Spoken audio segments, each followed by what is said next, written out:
الحمدللہ رب العالمین والصلاة والسلام علی من کان نبیا و آدم بین الماء والطین وعلی آلہ و اصحابہ اجمعین، اما بعد فاعوذ باللہ من الشیطان الرجیم، بسم اللہ الرحمن الرحیم۔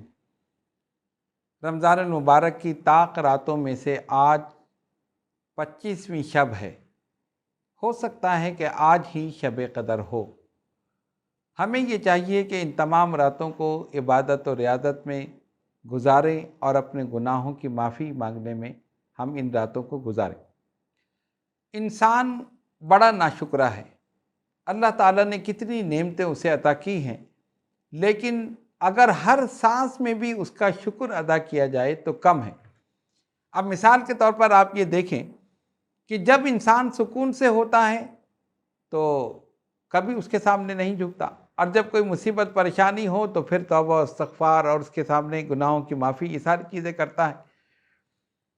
مثال یہ ہے کہ اگر ایک دن ہمیں بخار چڑھ جائے یا ایک دن سر میں درد ہو جائے یا جسم کے کسی حصے میں تکلیف ہو جائے اور ہم رات کو سو نہ سکیں تو آپ دیکھیں کہ دوسرے دن ہم کتنا واویلا کرتے ہیں، اپنے بہن بھائیوں کو، عزیز و رشتہ داروں کو بتاتے ہیں کل رات میں سو نہیں سکا، اتنا شدید درد تھا سر میں کہ میں سو نہیں سکا، یا ٹانگ میں درد تھا، یا مجھے بخار تھا، پوری رات میں نے جاگ کر گزاری۔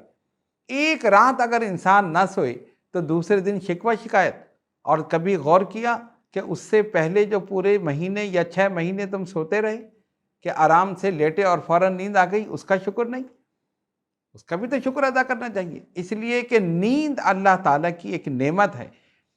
وہ لوگ کہ جو حرام کھاتے ہیں، حرام کماتے ہیں اور دوسروں کے لیے پریشانی پیدا کرتے ہیں، اللہ تعالیٰ ان سے نعمت چھین لیتا۔ ہزار گز کے، 2,000 گز کے بنگلوں میں رہنے والے، اے سی میں سونے والے، نرم گداز گدوں پر سونے والے، ولیم 5 ولیم 10 کھا رہے ہیں لیکن ان کو نیند نہیں آ رہی، نیند کی نعمت سے محروم ہے۔ اور ایک مزدور جو حق حلال کی روزی کھا رہا ہے، درخت کے نیچے لیٹا اور سو گیا۔ یہ اللہ تعالیٰ کا کرم ہے۔ دونوں چیزیں آپ دیکھ لیں کہ ایک کو اے سی میں بھی نیند نہیں آ رہی، ایک درخت کے نیچے سو رہا ہے، تو نیند بھی اللہ تعالیٰ کی بہت بڑی نعمت ہے کہ اس نے ہمیں سلایا اور سلانے کے بعد پھر اس نے ہمیں اٹھایا۔ اگر وہ ہمیں سوتا ہی رہنے دیتا، سوتے ہی رہ جاتے اور اسی میں موت آ جاتی۔ اسی لیے نیند سے پہلے کی بھی دعا ہے، نیند کے بعد کی بھی دعا ہے، اللہم احیانا بعد ما اماتنا والیہ النشور۔ مولا تو نے ہمیں سلایا اور پھر ہمیں اٹھایا، یعنی موت کے بعد ہمیں زندگی دی۔ نیند بھی ایک موت کی طرح ہے کہ آدمی سو گیا تو اس کو کچھ نہیں پتا، لیکن اس کا کرم ہے کہ اس نے پھر ہمیں جگایا۔ تو اس پر بھی اللہ کا شکر ادا کرنا چاہیے، اس کی ہر نعمت پر اس کا شکر ادا کرنا چاہیے۔ تو آج کی رات شکر کی رات ہے، اس کی نعمتوں پر شکر کرنے کی رات ہے، اور اللہ کی نعمتوں پر جو شکر کرتا ہے، قرآن کہتا ہے لَإِن شَكَرْتُمْ لَأَزِيدَنَّكُمْ، اگر تم شکر کرو گے تو ہم اس نعمت میں اضافہ کر دیں گے۔ وَلَئِن كَفَرْتُمْ إِنَّ عَذَابِي لَشَدِيدٌ، اور اگر کفران نعمت کرو گے تو جان لو کہ ہمارا عذاب بڑا سخت ہے۔ یہی انسان کی کیفیت ہے کہ کسی نعمت پر شکر نہیں، حالانکہ ہر حال میں اللہ تبارک و تعالیٰ کا شکر ادا کرنا چاہیے۔ شیخ سعدی رحمۃ اللہ علیہ فرماتے ہیں کہ میں نماز پڑھنے کے لیے ایک مسجد میں گیا، جب میں نماز سے فارغ ہوا تو میں نے دیکھا کہ کوئی میری جوتیاں لے گیا۔ اس زمانے میں بھی چور ہوتے ہوں گے جس طرح کہ آج تو بہت زیادہ ہیں۔ فرماتے میں ننگے پیر مسجد سے اپنے گھر کی طرف جا رہا تھا، اور میں دل میں بڑا اپنے آپ کو کمتر محسوس کر رہا تھا کہ یہ تمام لوگ جو جا رہے ہیں ان کے پیروں میں جوتیاں ہیں اور میرے پیر میں جوتی نہیں ہے۔ اچانک میری نظر ایک ایسے فقیر پہ پڑی جو فٹ پاتھ پر بیٹھا تھا اور اس کے دونوں پیر ہی نہیں تھے۔ میں نے جب یہ دیکھا میں اسی وقت سجدے میں گر گیا، مولا تیرا کرم ہے کہ میرے پیر تو سلامت ہیں، اگر جوتی نہیں تو میں جوتی تو میں لے سکتا ہوں، اس کے تو دونوں پیر ہی نہیں ہیں، یہ تو جوتی پہن ہی نہیں سکتا۔ جب تک اپنے سے اوپر والے کو دیکھو گے تو کبھی بھی شکر کا جذبہ پیدا نہیں ہوگا، اس لیے ہمیشہ اپنے سے نیچے والے کو دیکھو۔ اگر آپ کھانا کھائیں تو یہ سوچیں کہ ایک وہ بھی ہے جس کو 2 وقت کی روٹی بھی میسر نہیں۔ یہ مولا کا کرم ہے کہ اس نے ہمیں دونوں وقت پیٹ بھر کر کھانا اس نے ہمیں عطا کیا ہے۔ اس کی شان یہ ہے کہ خالی پیٹ اٹھاتا تو ضرور ہے لیکن خالی پیٹ سلاتا نہیں ہے۔ یہ اس کا کرم ہے کہ اتنی غلطیوں کے باوجود، گناہوں کے باوجود، پھر بھی اس نے جو رزق کا وعدہ کیا ہے وہ رزق دے رہا۔